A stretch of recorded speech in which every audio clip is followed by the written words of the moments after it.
everybody. I just wanted to say hi and welcome to the San Carlos Education Readathon author event today with Kate Robinson. Thank you for joining us. There's still a few more people entering the waiting room, but we're going to get started.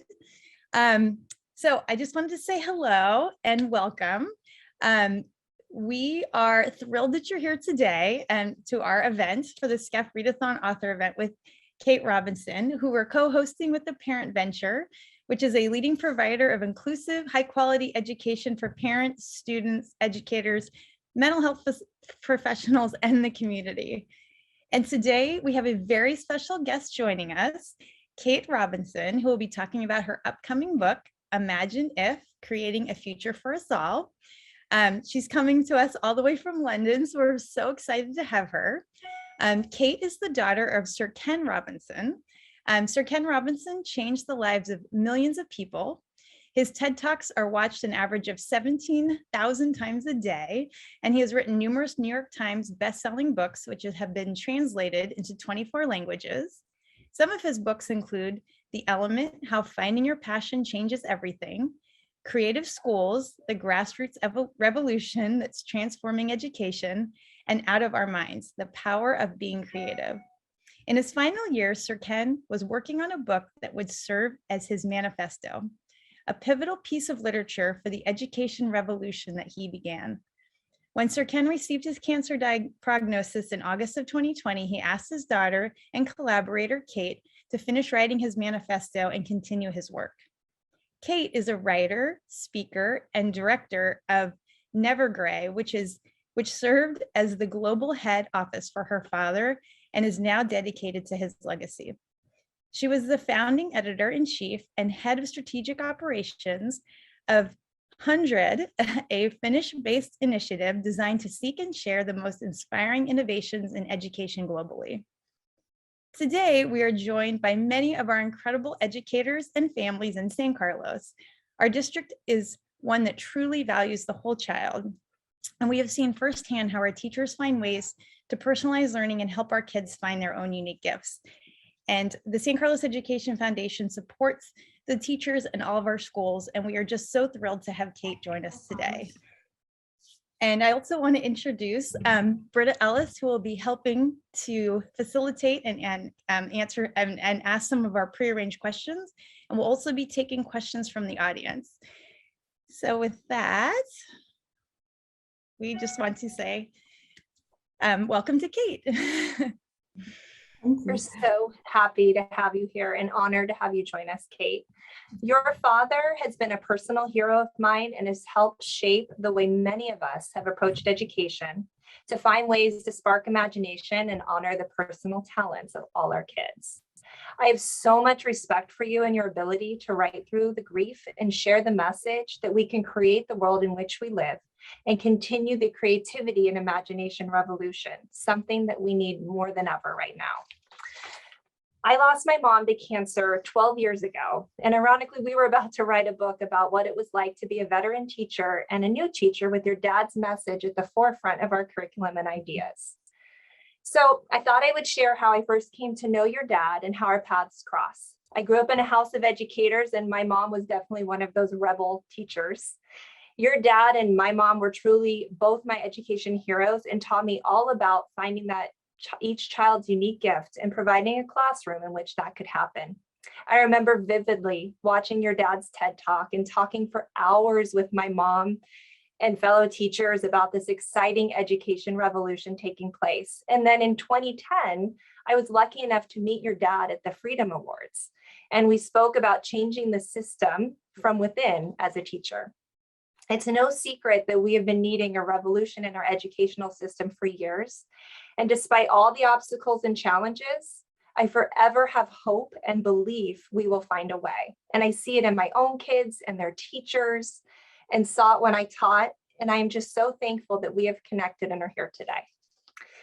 So we cannot wait to hear more about your book. But before we jump into that, I thought you could maybe give us some background information on your dad, Sir Ken Robinson, and the work you have been doing.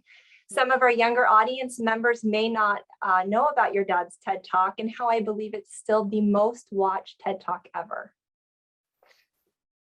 Amazing. Well, first of all, thank you all so much for having me today. It's honestly such a joy and an honor to be here. Sorry, I'm going to take myself away from the big screen there, so I'm not talking to myself.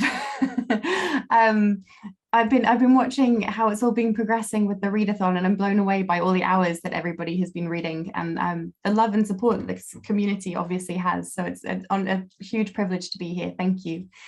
Britta, I was at the Freedom Awards in 2010. Oh, how funny is that?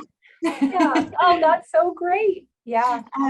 So yeah, we may well have met. Yeah, that's true. Maybe. Yeah. So to give you some background information on who Dad was and the work and the legacy that I'm carrying on, he was an educator and a speaker and an author.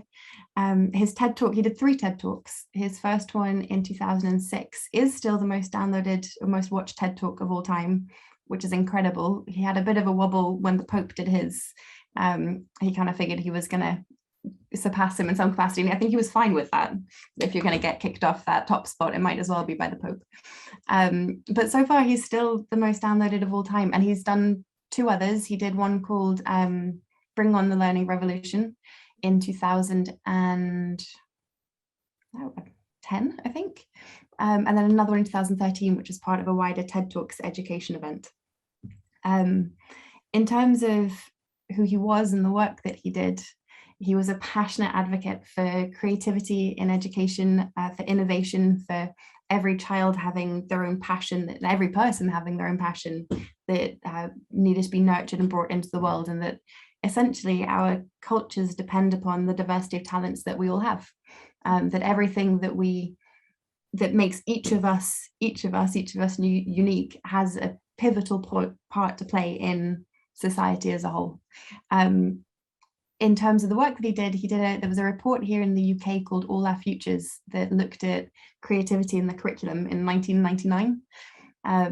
There's a little girl on the front cover of the report, and I was 10 at the time. I was devastated that they hadn't asked me to be the little girl on the cover, which was my experience. But essentially the government commissioned the report, and I think they were expecting for Dad and his team to recommend an hour of creativity in the school week maybe, but what they came back with was this massive document suggesting a systemic overhaul, and the government ignored it. But the impact it had over here in the education world and in the arts sector was just incredible, and the ripples we're still seeing today. And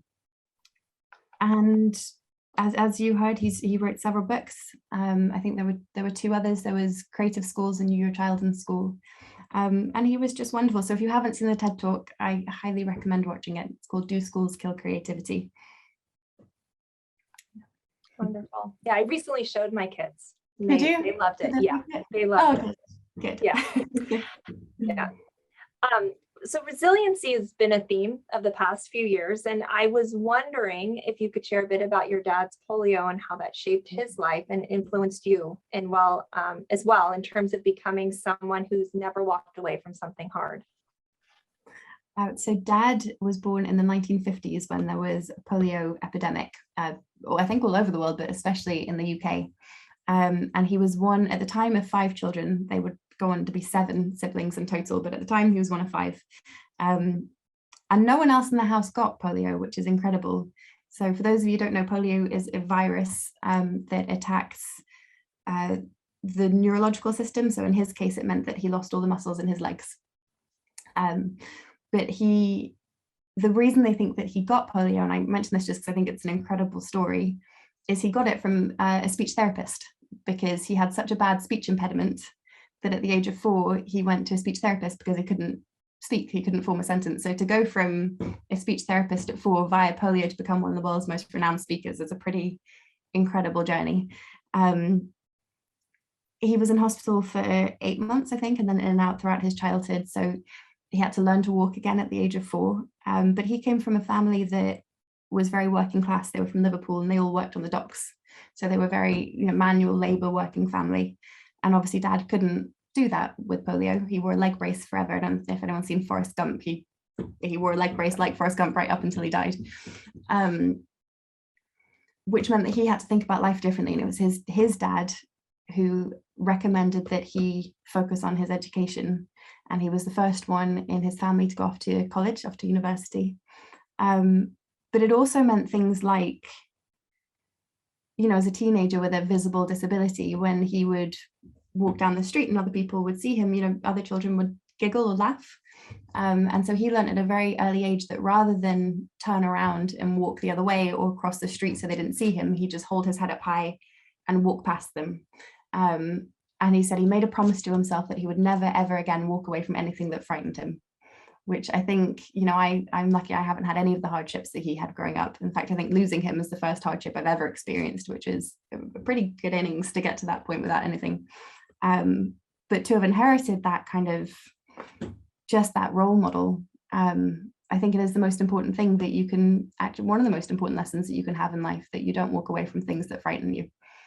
And so there are many things with the polio. He had, as I say, he wore a metal leg brace that was designed in the 50s, but that weighed, you know, 10 to 20 pounds. It was solid metal. So in everything he did and everything he achieved, he was literally carrying this massive weight with him, and you'd never know. He never told anybody about the weight of it or the pain of it. He just, I think, I also think it centered him to some extent, because he was physically grounded. And so he had to learn how to regulate his emotions and work on his breathing to come through. But he said, you know, I'm sure he would have wished at various points that he hadn't had polio, but I think he would have said, or he did say, that he wouldn't have been the man that he became if he hadn't had it. So it is one of those things that you think sometimes it makes no sense at all, but maybe things do happen for a reason. That's incredible. Thank you for sharing that. And I think all our kids are kind of very lucky to hear that, the kids that are on right now, to hear that story, and I just love that idea. Never walk away from something hard and put your head up high. I just love that. Exactly. So thank you for sharing that. So I do think it is incredible that you're continuing your dad's legacy. And I was just wondering what this process has been like for you. Thank you for asking. That's a really lovely question. It's been unlike anything I have ever experienced before. So Dad passed away very quickly, but in the last couple of weeks, well, first of all, in the last couple of weeks, we got married, and Britta, you and I spoke about that briefly. So we got to share this incredible moment of joy together, which I'm forever grateful for. But we also spent a lot of time talking about what continuing his work would look like. And he lived and breathed his work. You know, it wasn't work.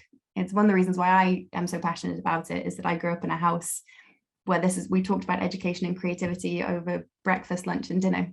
You know, in car journeys, you'd sort of fall asleep to the sound of my parents having these conversations. So for him, it was never work, it was who he was. So to be able to continue his work is, in a way, able to keep him with us a little bit, you know, and able to keep him with me. And certainly in writing the book, it's written as him. So the whole book is in his tone of voice. So to have spent 3 months, which I wrote it in 3 months, to have spent that time getting him into my head, and trying to get into his head was a gift.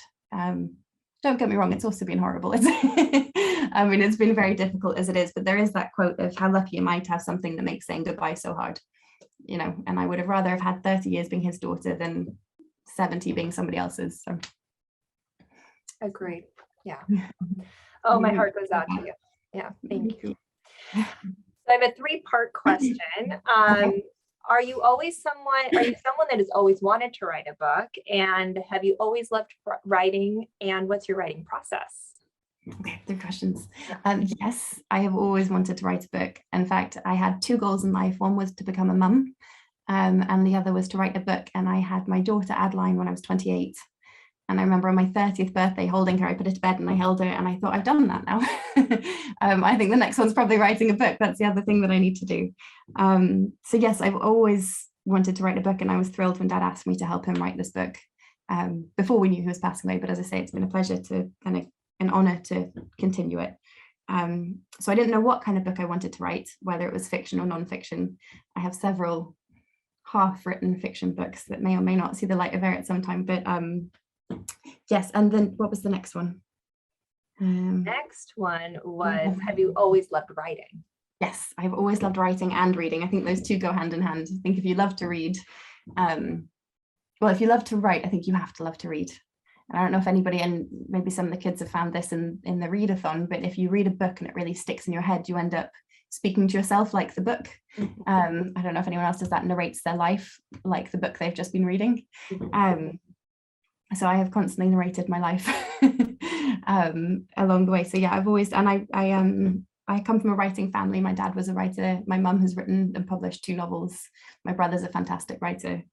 So I have always loved writing.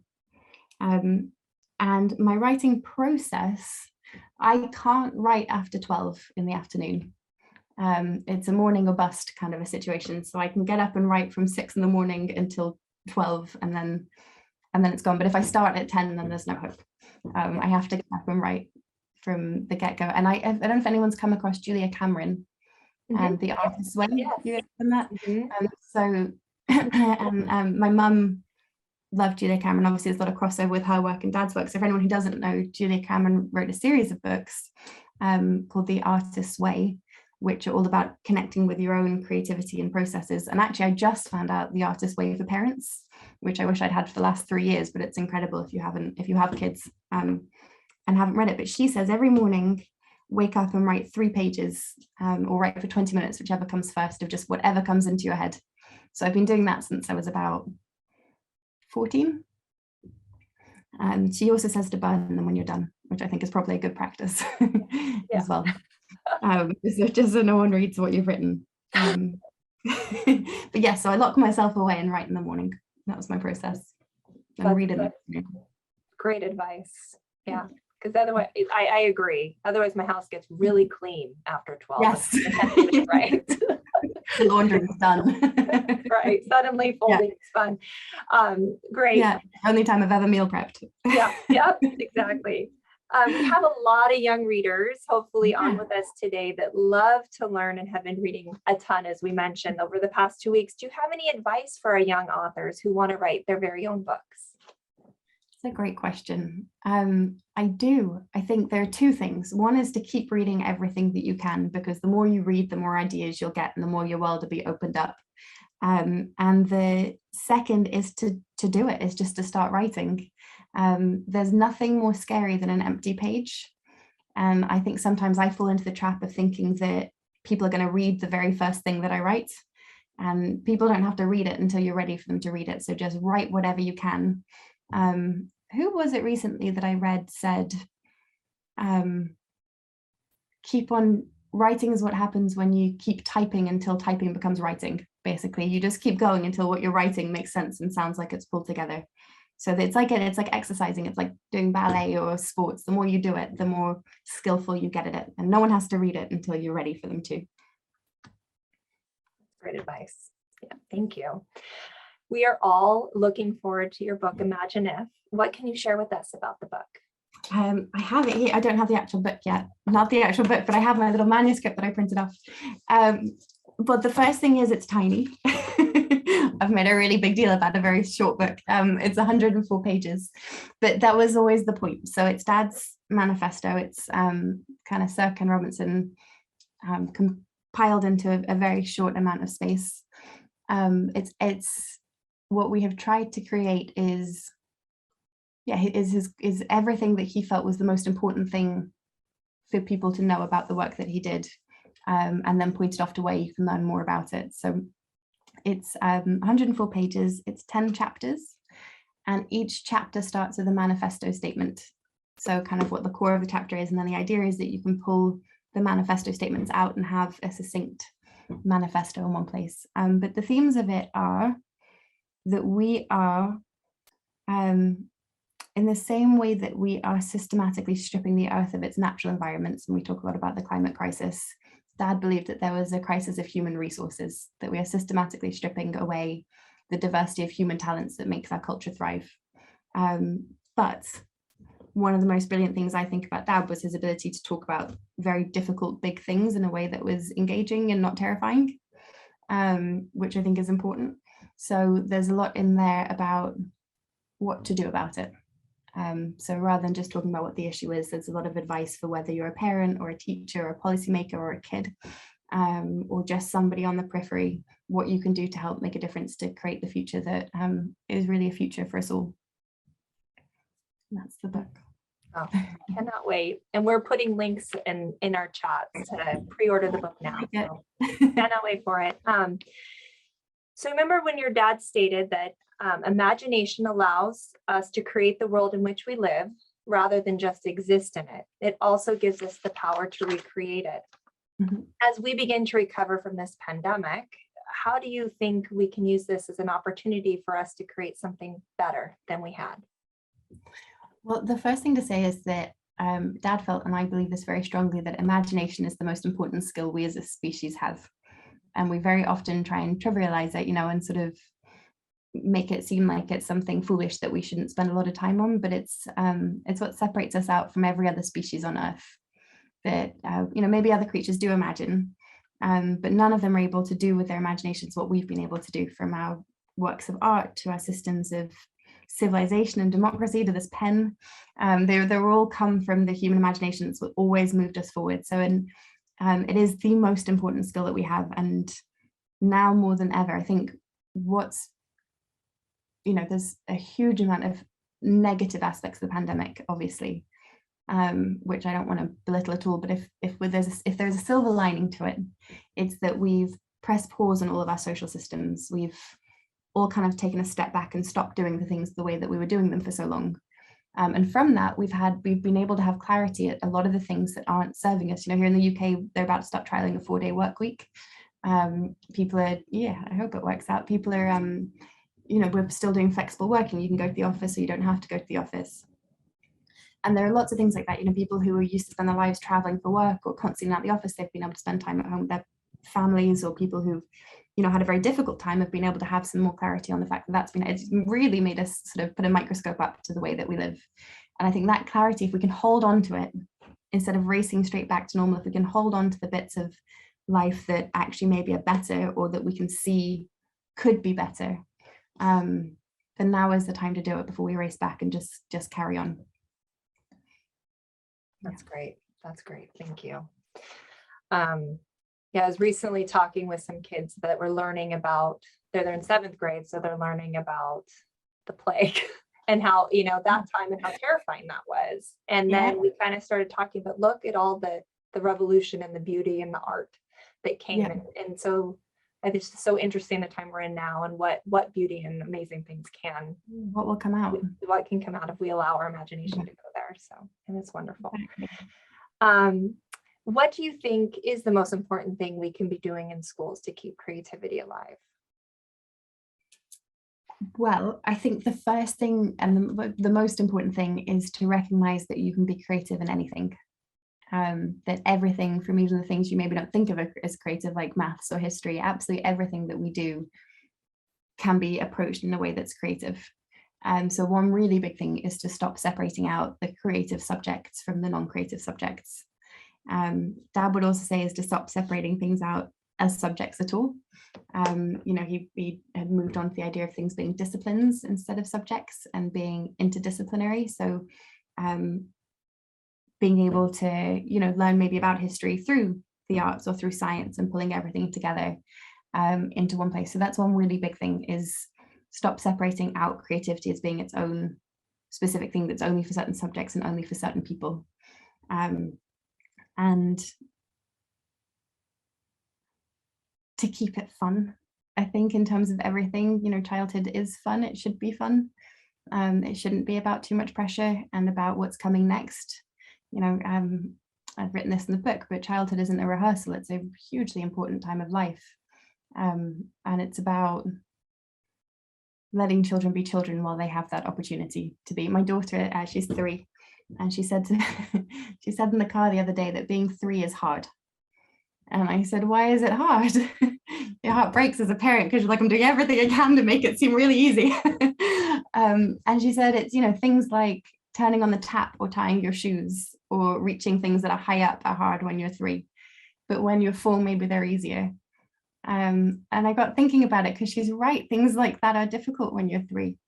But when you get grown up, turning on the tap is much easier.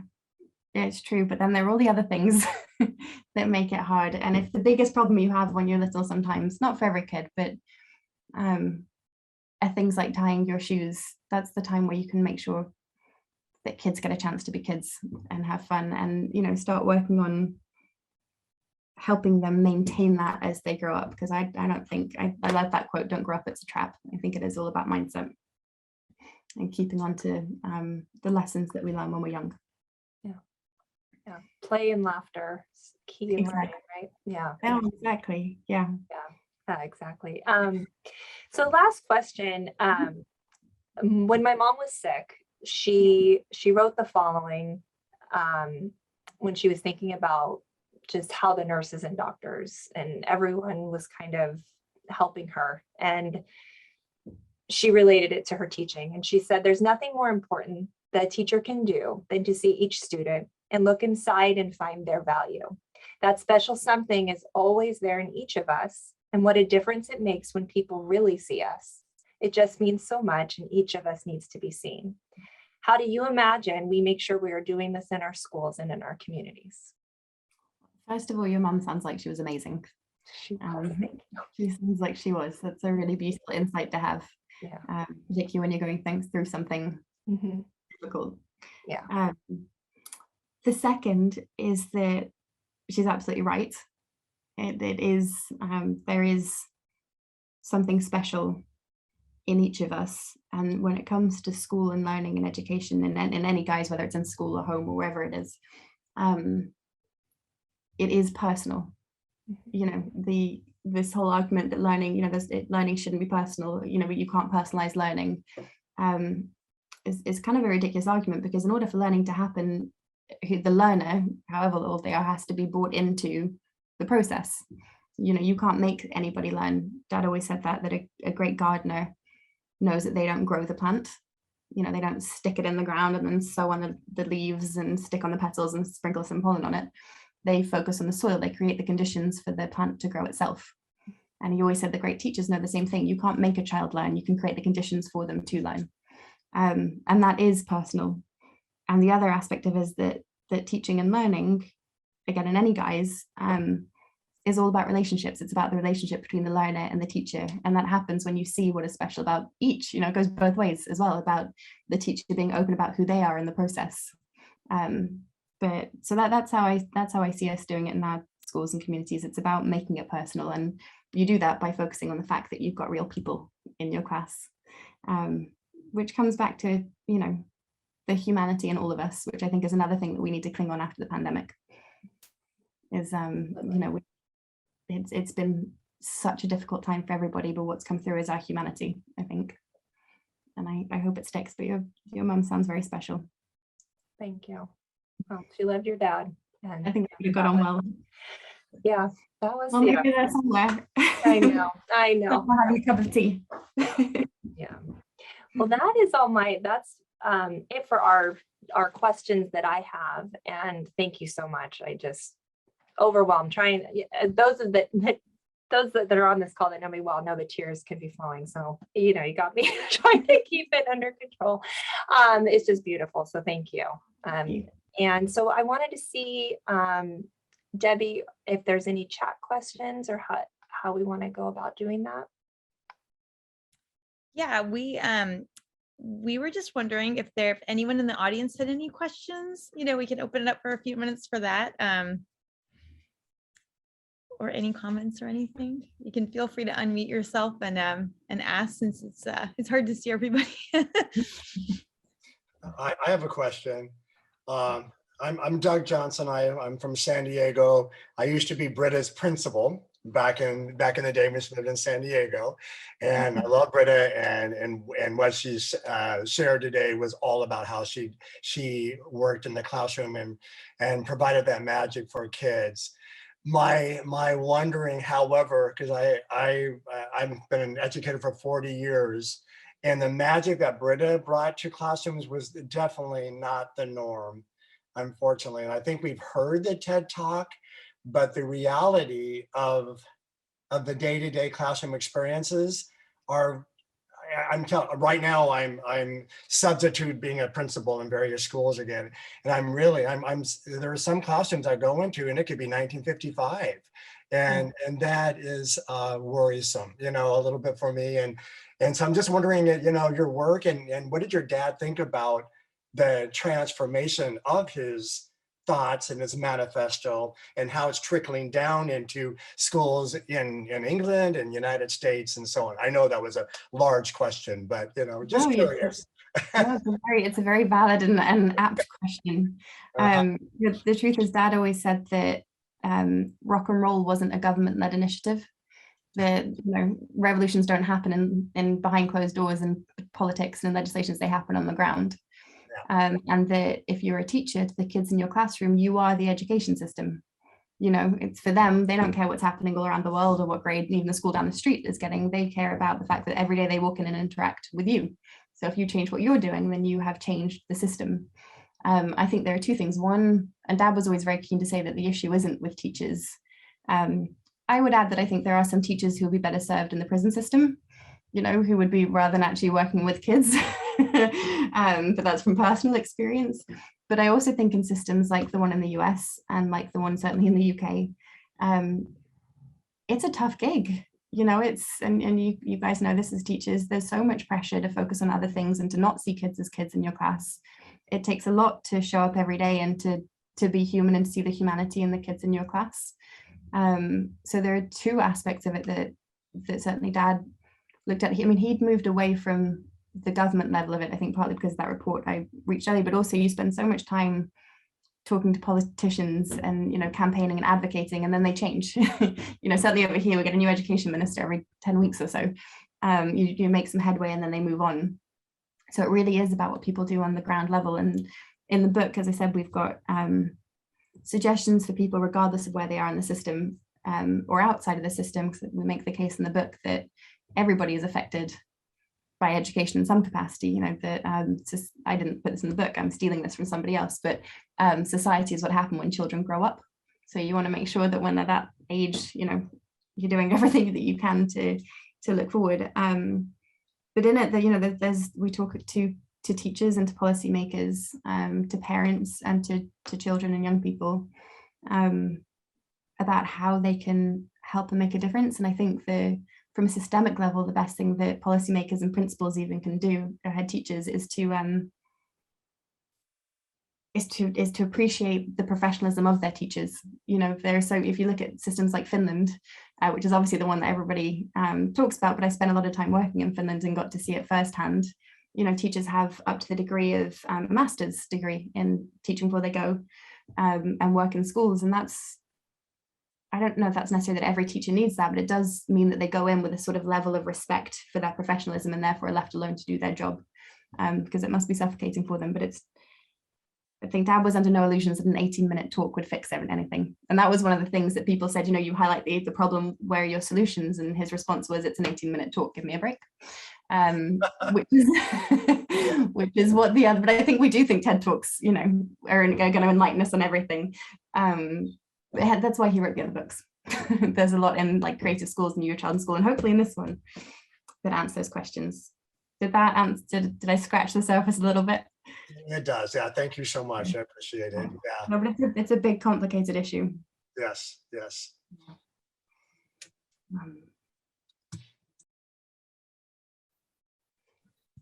Any other questions? I have one. Yeah. Hi, Kate. This is Charlene. Just so thrilled to be here with you today. For those people who may be unfamiliar with your dad's work, could you explain why he thought creativity was essential for learning, not just something you do on art day? Yeah. So there are several reasons, but the first is that, as I said before, creativity isn't necessarily just about the arts. It's certainly you use it in the arts, but you can and are creative in absolutely anything. That's a really important distinction to make, because firstly, I think we do a disservice to the other subjects when we don't see them as being creative, but we do a disservice to creativity. And Dad talked about how creativity and intelligence are blood relatives. You can't have one without the other. You can't be creative without acting intelligently, and you can't, in the highest form of intelligence is creativity. And that so often we think of intelligence as being academics and as being IQ, whereas academics is a way of looking at something. It's not a form of intelligence. It's an approach. Just you can be academic in dance, You can be academic in art and never pick up a paintbrush. It's about desk studies and analysis, and but it isn't itself a type of subject. So he advocated so much for creativity, because it's inherent in all of us. We are all born with these amazing capacities for creativity, and he referred to creativity as being applied imagination. You could sit around and be imaginative all day and do nothing, but you had to take it one step further, which was creativity, and it is what has driven us forward. As he said, it's taken us from caves to cities. It's taken us literally to the moon. So at this point in our evolution, we have to be more creative, not less. He said the more complex the issues of the world become, the more creative we need to be to meet them. And they're complex at the minute. They've always been complex, but they are particularly complex at the moment. I hope that answered it a little bit. Thank you. That was beautiful, Kate. I totally agree with you. Yeah. That was wonderful. Are there any other questions? I put a little thing to have people put questions in the chat, but feel free to let us know if you have any questions. Well, I personally want to thank Kate. Sorry, Debbie, I'm sorry. There's one from Jen Rudy that just came in. Oh, great. Which I'll read it. It's gone. So it's so Jen asks, what are your dad's thoughts on how technology is either hindering or promoting creativity? It's a great question, a very timely question. Well, Dad talked about how technology is anything that expands either our physical or mental capacities, so a plow is a form of technology. And when that comes to things like the way we think of technology, like, screens and laptops and computers and things like that, the same thing applies. It should be something that is going to expand your capacities, that's going to make something previously impossible possible through the use of technology. So he didn't think it was I think he was terrified of AI to begin with, but he didn't think it was going to be the problem, the solution to all of our problems, nor necessarily the cause of all of them. It's about what you do with it and how you approach it. And there's a time and a place for technology, as I say, if it's expanding and making things that were impossible previously possible. So that was totally backwards, wasn't it? If it's making the previously impossible possible, as opposed to what I just said. And about how you use it, which goes the other way around. If there are things that were great before, I did when I used to work for an initiative called 100, which looked at innovations around the world. It still does. It looks at innovations all around the world that are changing the way we educate on a daily basis, and it makes a list of 100 innovations every year and publishes them.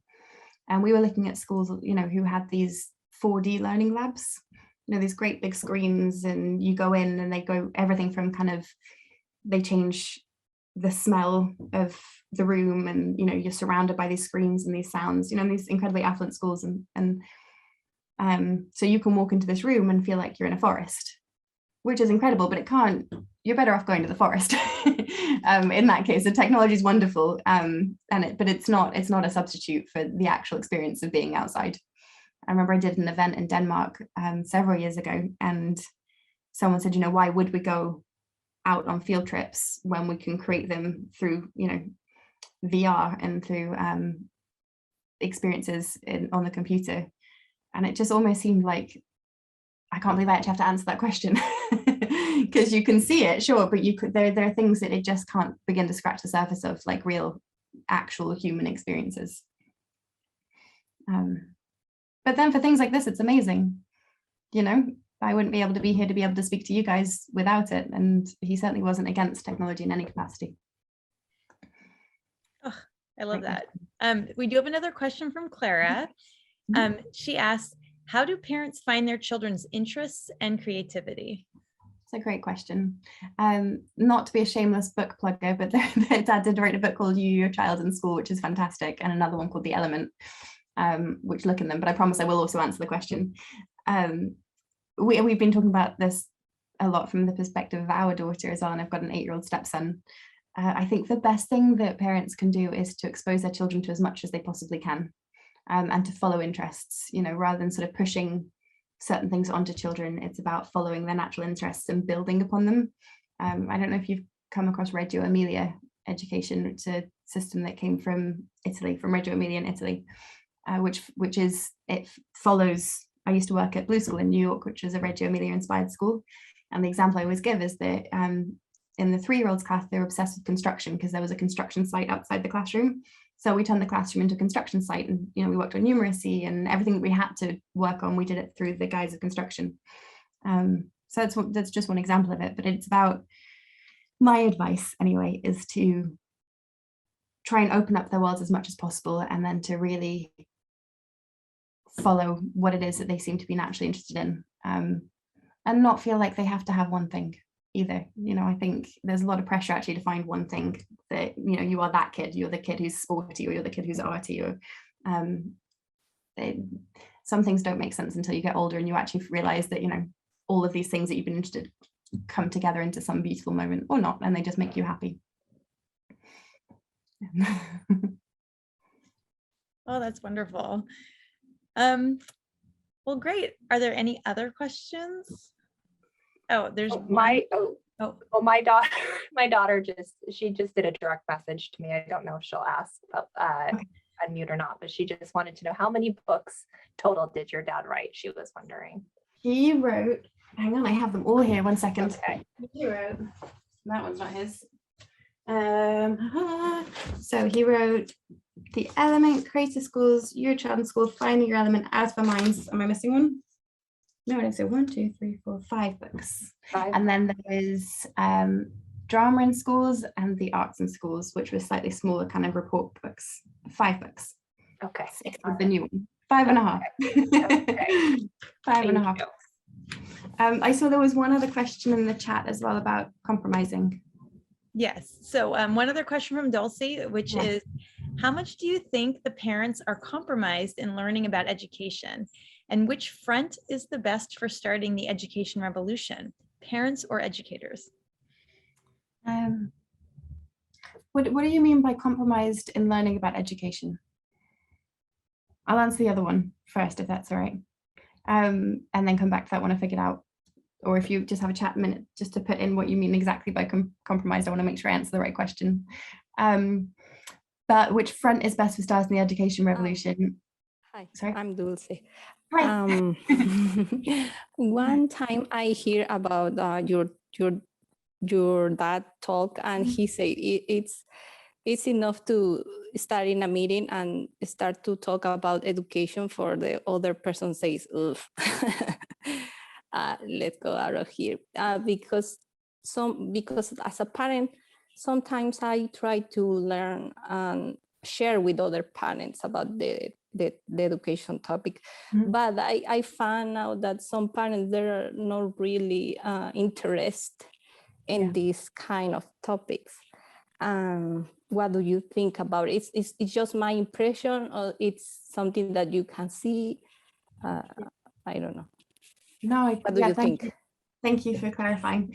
I don't think it is going to be everybody's cup of tea talking about it, to be honest, but there is also kind of an element that comes from some parents, which is, I got through it, and yes, it was hard and it sucked, but I'm out the other end and you'll be fine too, which is one of the issues to it, because there's the thing when you talk about formal education systems about who the customer is, which in many cases it turns out is the parent, and if they're not asking for change, then why would you change it?